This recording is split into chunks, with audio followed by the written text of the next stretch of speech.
This is Colorful Radio. Our music, our news, our views. So that was the beautiful, beautiful Whitney Houston. And we are talking about self-acceptance with a focus on kindness. And I'm now joined on the phone with Robert Williams, who was the founder. Good morning, Robert. How are you? I'm really good, thank you. Brilliant. I'm so glad you could join us today. I do appreciate it. Oh, sounds like fun. So how did the kindness offensive idea come about? Well, it came about, I figured out a way of getting stuff for free from big companies, purely out of necessity.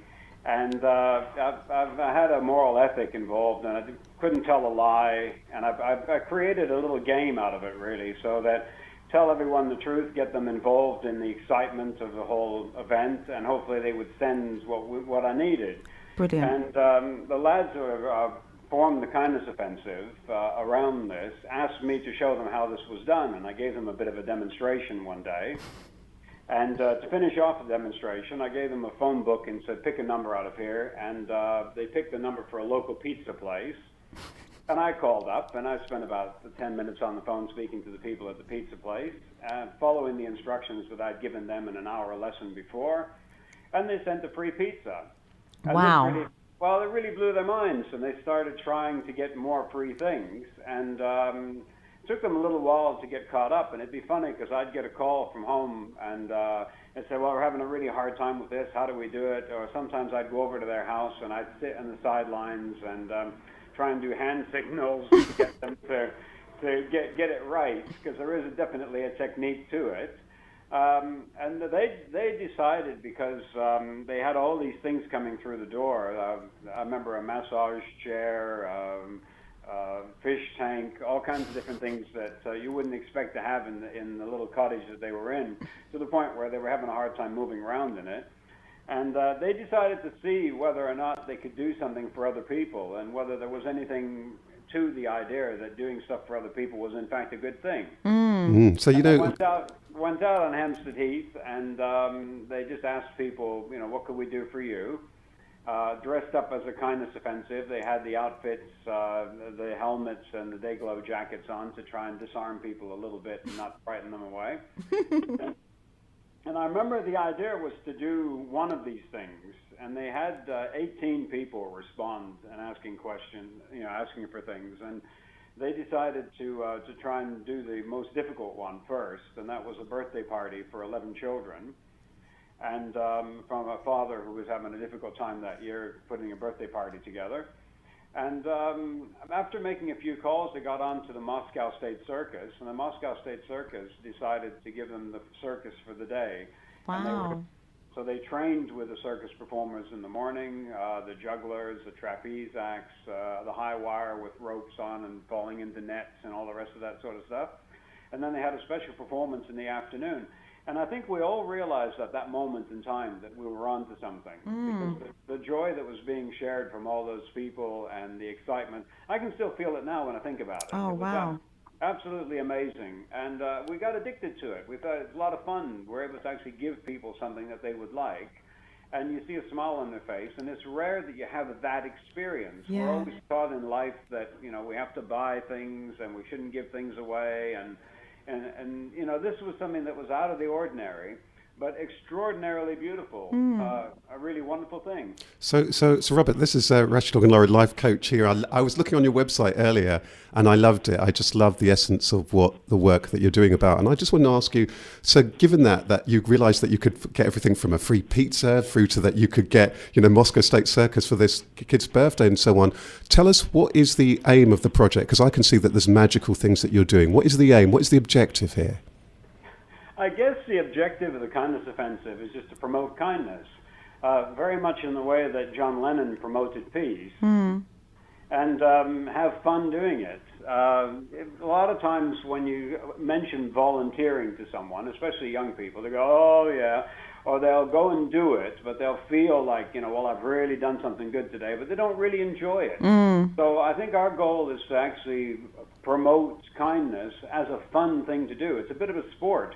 We got to a point where we'd be sitting around the table and we'd see who could get the biggest thing to give away that day, or who could make the best person's dream come true that Oh, day. wow. And actually competing with each other to see, as we're making phone calls, to see who would actually make this person's dream come true as a competitive sport. So I guess, in brief, the answer is to have fun and promote kindness. Promote it in a way that doesn't feel like you're taking something away from yourself. It's Right. actually a privilege to be able to do something nice for someone. It's actually an opportunity that we shouldn't miss. Brilliant. So who's involved in the projects, and what sort of projects do you work on? Well, there are thousands of people involved now. It's gotten very big. One of the big projects that we've done recently, we did 10,000 toys for children at Christmas. Wow. It was pointed out to us by Boris Johnson's office that there were a lot of children who didn't have a toy, never mind for Christmas, but just full stop. And we found this hard to believe, and he pointed us in the direction of areas where there are children who just don't get toys. As well, there are a lot of children in hospital over Christmas, children's homes, orphanages. And over the last 4 years, we started doing this in a small way. It's gotten bigger and bigger. And this year, we were able to give a toy to every child in hospital, every orphanage in London, a lot of the children's plans where they have children being looked after so the parents can work a bit later, what they're calling latchkey kids, so they've got a place to go to as well. And it's just that's been one of the things. And for that, we had Hasbro stepping in with the Toy Trust, helping us to get lots of toys, and all really nice toys as well, so people get the right impression. Value-wise, I would say from £7 upwards to £100 each. Brilliant. Wow. I mean, it's just amazing. I was just thinking, Robert, we often don't hear about wonderful good news stories like this. We don't hear it, but it happens all the time. I wonder, what kind of feedback have you heard? What kind of things have people been saying to you about these acts of kindness and the impact it's had on them? Well, we get a lot of people that are just really surprised. It depends on the mode that we use. I mean, we sometimes do a sightseeing tour. We have a double-decker bus, which we won in a competition. We've converted into a 50s diner inside, and we sometimes take that round with about 30 people in it to landmark places like Trafalgar Square and get out and actually give things to people. And I think the majority of people are just really happy for the attention, and they're happy to see something nice happening. There are some who are frightened away, and you can see they're just not used to the fact that you're giving them something, or they want to know what you want in return. Yeah. And we don't take donations from the public at all, ever. We just get things from big companies. So there is no catch. When you're given something by the Kindness Offensive, you literally can walk off with it and enjoy it, share it, do whatever you like. Oh, that's brilliant. Now, research says that being kind is beneficial to your mental and emotional being. As you are always constantly giving, you must be permanently walking on sunshine. But seriously, are there any benefits? Have you seen any benefits from giving? I only do it because of the benefits. Wow. It's one of these things that I don't feel that it's all that kind to sacrifice yourself and do things that you don't like doing. I really enjoy it. I really have a good time. I remember certain little moments in time, and if listeners go onto our website, it's thekindnessoffensive.com, and have a look at some of the videos.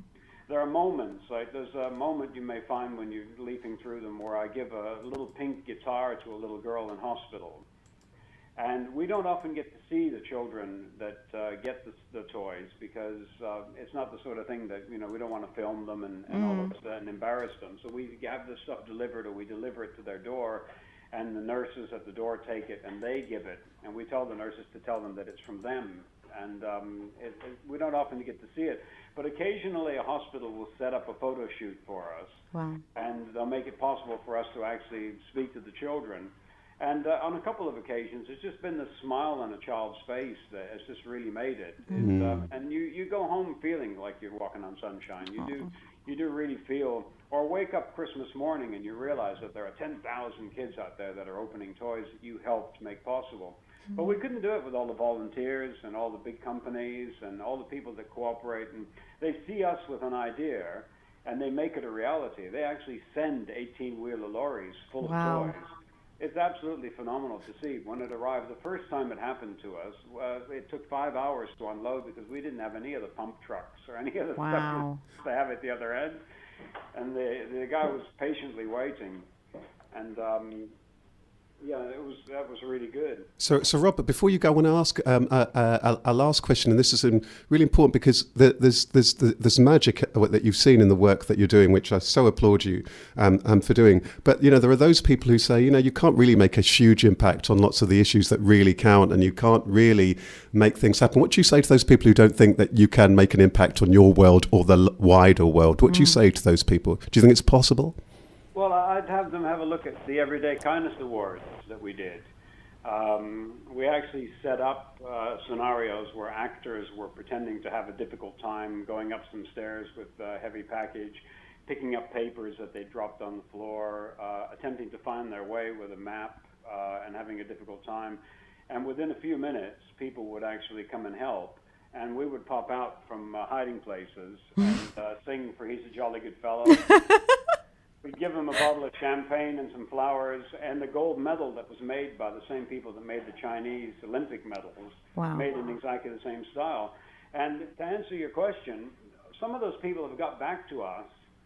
We ran into one just last week, and her life was really affected by the whole thing. And, in the process of what we've been doing, we've fed over 2 million people. Now, we're just 4 people who started something in a living room. Wow. And yet we've managed to supply food for over 2 million people.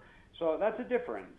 That's a difference. Some of those people that got those meals, it saved their lives. Some of those people, they got those meals, it was during the winter when they might not have gotten a meal. The soup kitchens were running low, and they came to us and said, look, because of the refugee problem that's happening, and a lot of people, they can't work, the refugees and asylum seekers, and they also can't claim any benefits, so they rely on the soup kitchens, and they were going dry.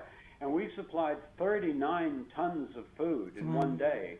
So that makes a difference. There is no question in my mind that made a difference. When you're having to unload that sort of thing, when it takes you from 7 in the morning till 11 at night to get this stuff into vans so that all these charities can supply it to individual people, there's a lot of people eating there, and I think that anyone who tries to do something, if they genuinely try with a good heart, they'll succeed. And I think that if we can inspire one other person to do these things as well, that's fantastic. But as it is, we have made a difference. I'm convinced of that.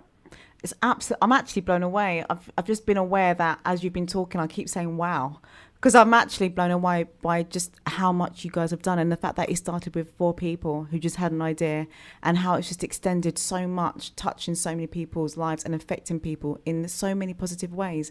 Robert, I think it's absolutely amazing. And thank you so much for sharing what you guys do with me today. I do appreciate it. And just before you go, every Sunday, I speak about Appreciation Sunday, which is just a day to reflect on what you appreciate and what you are grateful for in the moment. So before I let you go, I would like to know what you appreciate today. Well, what I'd like to say and what I appreciate is all the people that have joined in on these projects that we've presented, and all these people that have made it possible. And very much appreciate the people who nominated me to be one of the 100 people on the Independent's Happy List this year. That was a beautiful honor to be part of that. And everyone out there, you know who you are. The people, when we phoned you up and we've said, listen, we need several tons of food, and you haven't turned us away. You've said, okay, can you handle that in 1 lorry or 2? And you've actually sent it out, and we've been able to supply it. You are the ones that make this possible. You're the ones who do this. And you're the ones we appreciate very, very much. We could not do this on our own. But because of the kindness in people's hearts that are in a position that can actually do something, we've been able to accomplish wonderful things. And it's really, the thanks goes to them. And they're the ones that get the credit because they've done such a fantastic thing here. It's unbelievable. We are blown away. Oh, Robert, thank you so much for your time. Really appreciate it, as I said before. And guys at home, if you want to find out more about the Kindness Offensive, you can go to the website, which is thekindnessoffensive.com. Robert, have a very lovely day, and I'm sure I'll catch up with you soon. Excellent. Thank you very much. Take care.